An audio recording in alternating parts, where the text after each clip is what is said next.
നമസ്കാരം. മലയാളി വാർത്തയിലേക്ക് സ്വാഗതം. തിരുവനന്തപുരം വിമാനത്താവളത്തിലെ IB ഉദ്യോഗസ്ഥ ജീവനൊടുക്കിയ കേസിൽ പ്രതി സുഗാന്തിനെ പിടികൂടിയാൽ മാത്രമേ കൂടുതൽ വിവരങ്ങൾ ലഭിക്കൂവെന്ന് തിരുവനന്തപുരം DCP നകുൽ രാജേന്ദ്രൻ ദേശാക്. സുഗാന്തിനെ പിടികൂടാനുള്ള എല്ലാ ശ്രമവും നടക്കുന്നുണ്ട്. പെട്ടെന്നുള്ള പ്രകോപനമാണ് ഉദ്യോഗസ്ഥരുടെ ആത്മഹത്യയ്ക്ക് കാരണം. പ്രതി മാനസികമായും ശാരീരികമായും പീഡിപ്പിച്ചതിന്റെ സൂചനകൾ ലഭിച്ചിട്ടുണ്ടെന്നും DCP മാധ്യമങ്ങളോട് സംസാരിക്കവെ വ്യക്തമാക്കി. അന്വേഷണത്തിൽ വീഴ്ച വന്നിട്ടില്ല എന്നും 2 ടീമായി അന്വേഷണം നടക്കുന്നുണ്ടെന്നും അദ്ദേഹം കൂട്ടിച്ചേർത്തു. 3 ലക്ഷം രൂപയോളം സുഗാന്തിന്റെ കൈമാറിയിട്ടുണ്ട്. പെൺകുട്ടിയുടെ കുടുംബം ആരോപിച്ച മാനസിക ശാരീരിക പീഡനത്തിന്റെ ചില തെളിവുകളും ലഭിച്ചിട്ടുണ്ട്. ആ വിവരങ്ങളും പരിശോധിക്കുകയാണെന്നും വിഷയത്തിൽ 2 ടീമായി അന്വേഷണം നടക്കുകയാണെന്നും DCP വ്യക്തമാക്കി. അദ്ദേഹത്തിന്റെ വാക്കുകളിലേക്ക്.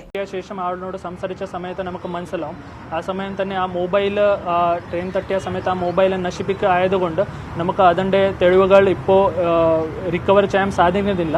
So when ever we get that evidence then we can ഉറപ്പായിട്ട് പറയാൻ പറ്റും എന്തൊക്കെ എക്സാക്ട് റീസൺ ആയിരുന്നു. ബേസിക്കായിട്ട് കുറേ ഫൈനാൻഷ്യൽ ട്രാൻസാക്ഷൻ ഉണ്ട്. അതിൻ്റെ അകത്ത് നമ്മൾ എടുത്ത സ്റ്റേറ്റ്മെൻറ്റ് അനുസരിച്ച് അതിൻ്റെ ഏകദേശം ഒരു 3 ലക്ഷം വരെയുള്ള ഫൈനാൻഷ്യൽ ട്രാൻസാക്ഷൻ ആ കുട്ടി ചെയ്തിട്ടുണ്ട്. സോ ബേസ്ഡ് ഓൺ ദാറ്റ് നമ്മുടെ ഇൻവെസ്റ്റിഗേഷൻ ഫൈനാൻഷ്യൽ ചീറ്റിംഗ് പിന്നെ അതിൻ്റെ ബന്ധപ്പെട്ടുള്ള എക്സ്പ്ലോയിറ്റേഷൻ ഉള്ള സെക്ഷൻസ് ഈ കേസിൽ ചേർത്തിട്ടുണ്ട്. ഇതിൻ്റെ ബന്ധപ്പെട്ടുള്ള ഹാരാസ്മെൻറ്റ് കുട്ടിയുടെ അച്ഛന് പറഞ്ഞ പോലെ അത് ഹാരാസ്മെൻ്റ് ഉള്ള നമുക്ക് തെളിവ് കിട്ടിയിട്ടുണ്ട്. ബേസിക് നമുക്ക് ആ ആദ്യം സമയത്ത് ഇൻവെസ്റ്റിഗേഷൻ സമയത്ത് ഇത് ബന്ധപ്പെട്ട് ഒന്നും അറിയുന്നില്ലായിരുന്നു. ഇതെല്ലാം അതിനുശേഷം ശരിക്കും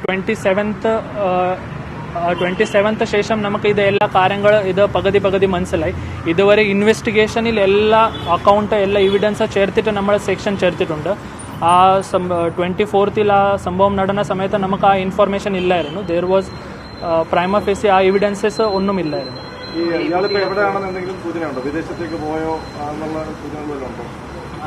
പ്രത്യേകിച്ച് നമുക്ക് ആ സൂചനയില്ല. ബട്ട് നമുക്ക് ലുക്കൗട്ട് സർക്കുലർ ഇഷ്യൂ ചെയ്തിട്ടുണ്ട്. ആൾ ഈ വിദേശത്ത് പോവാതെ വേണ്ടി നമുക്ക് ലുക്കൗട്ട് സർക്കുലർ എല്ലാ സ്റ്റേഷൻ തലത്തു നിന്നും ഇഷ്യൂ ചെയ്തിട്ടുണ്ട്.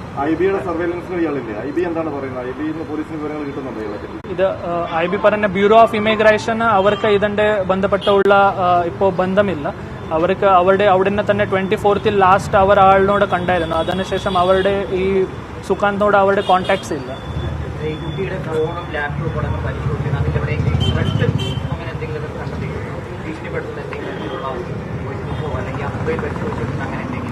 ഇത് ഈ ഫോൺ പൂർണ്ണമായ ഡിസ്ട്രോയ് ആയിട്ടുണ്ട്. സോ അത് ബന്ധപ്പെട്ട് നമുക്ക് ഇപ്പോൾ സ്റ്റിൽ ഇത് റിക്കവറി മോഡിലാണ്. ബട്ട് ആ ഫോൺ ഇല്ലാതെ നമുക്ക് ബാക്കി തെളിവുകൾ എല്ലാം കണക്ട് ചെയ്യുന്നുണ്ട് ടു മേക്ക് ഷുവർ ദാറ്റ് അത് റിലേഷൻ ആൻഡ് പിന്നെ ഈ ഫൈനാൻഷ്യൽ ട്രാൻസാക്ഷൻ എന്തായിരുന്നു അത് ബന്ധപ്പെട്ടുള്ള നമ്മളെല്ലാം കണക്ട് ചെയ്യാൻ പോകുന്നു.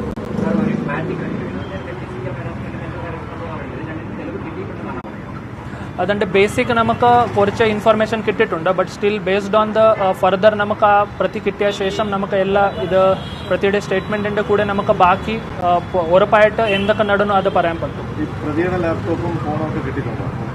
അതിൻ്റെ ഈ ഒരു ഫോണ് ഒരു iPad അത് കിട്ടിയിട്ടുണ്ട്. അത് നമ്മൾ പരിശോധന വേണ്ടി ആൾ താമസിക്കുന്ന ഒരു സ്ഥലത്ത് നിന്നും അത് കിട്ടിയിട്ടുണ്ട്. ഇയാളുടെ ഫാമിലി അബ്സ്കോണ്ടിങ് ആണ്. നമ്മുടെ ഒരു ടീം ഇയാളുടെ ഇവിടെ വീട്ടിലോ പിന്നെ ഇയാളുടെ റിലേറ്റീവ്സ് ഉണ്ടായുള്ള സ്ഥലത്ത് അവിടെ പോയിട്ട് അന്വേഷിച്ചു. അവരുടെ സ്റ്റേറ്റ്മെൻറ്റ് എടുത്തു. ബട്ട് 24th മുതൽ അവരുടെ തന്നെ കോൺടാക്ട്സ് ഇല്ല. അതായതുകൊണ്ട് ഇപ്പോൾ ഫാമിലിയിൽ നമുക്ക് കോൺടാക്ട് ചെയ്യാൻ ഇതുവരെ പറ്റിയിട്ടില്ല. അതെല്ലാം അണ്ടർ ഇൻവെസ്റ്റിഗേഷൻ ആണ്. അതിൻ്റെ അത് ഉണ്ടെങ്കിൽ ഈ കേസുള്ള അതിൻ്റെ കണക്ഷൻ എന്താണ് അത് നമുക്ക് ഇപ്പോൾ കൂടുതൽ ഇൻവെസ്റ്റിഗേഷൻ ശേഷം മാത്രം പറയാൻ പറ്റും.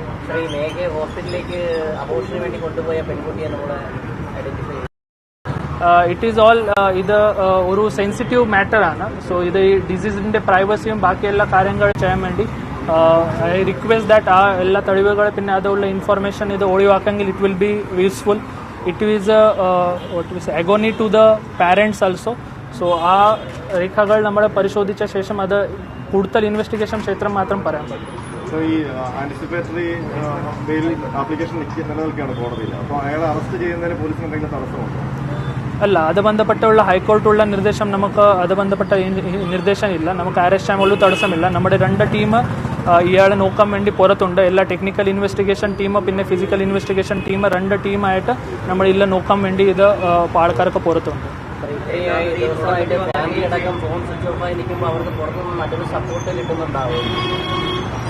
അതിൻ്റെ ആ സപ്പോർട്ട് ബന്ധപ്പെട്ടുള്ള ഇപ്പോൾ നമുക്ക് കണക്ഷൻ ചെയ്യാൻ ഒന്നും സാധിച്ചിട്ടില്ല. ഇത് ഈ മേജർലി ഇത് ക്യാഷ് ബേസ്ഡ് ട്രാൻസാക്ഷൻ ഉണ്ടാവാൻ സാധ്യത കൂടുതലാണ്. സോ നമുക്ക് ഇത് തെളിവ് കിട്ടെങ്കിലേ മാത്രം മനസ്സിലാവും. ഈ പെൺകുട്ടി ആദ്യം താമസിച്ചത് ഇവിടെ ആനയൊരു സ്ഥലത്തായിരുന്നല്ലോ, പിന്നീട് പെട്ടെന്ന് താമസം മാറുകയാണ് ചെയ്തത്. അതിന് എന്തുകൊണ്ടായി മാറുന്ന കാര്യമല്ല, that is still not clear. ഇത് നമുക്ക് ഇത് ബന്ധപ്പെട്ടുള്ള നമുക്ക് ഇൻഫർമേഷൻ ഉള്ളൂ, ബട്ട് അതിൻ്റെ റീസൺ എന്താണ് നമുക്ക് ഇതുവരെ കണ്ടുപിടിക്കാൻ സാധിച്ചിട്ടില്ല. അപ്പം ഈ ഫാമിലി ആദ്യം മുതൽ തന്നെ സാമ്പത്തിക ചൂഷണത്തിന്റെ കാര്യമൊക്കെ പറയുന്നുണ്ടായിരുന്നു. പക്ഷെ അപ്പോഴും പോലീസ് കാര്യക്ഷമമായ ആ നിലയ്ക്ക് ഉള്ള അന്വേഷണം നടത്തില്ല. ഇയാൾ ആ സമയത്ത് വേണമെങ്കിൽ കസ്റ്റഡിയിൽ എടുക്കാമായിരുന്നല്ലോ, മൊഴിയെടുക്കാമായിരുന്നു. ഇത് നമുക്ക് എല്ലാ when the family have raise these issues that time തന്നെ നമ്മുടെ ഇത് ആള് നോക്കാൻ വേണ്ടി തുടങ്ങി. But that time before that only he was abscond.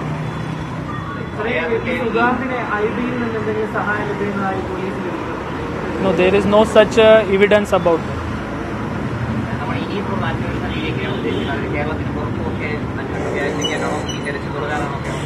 We are open to all investigation. It is not just restricted to Kerala.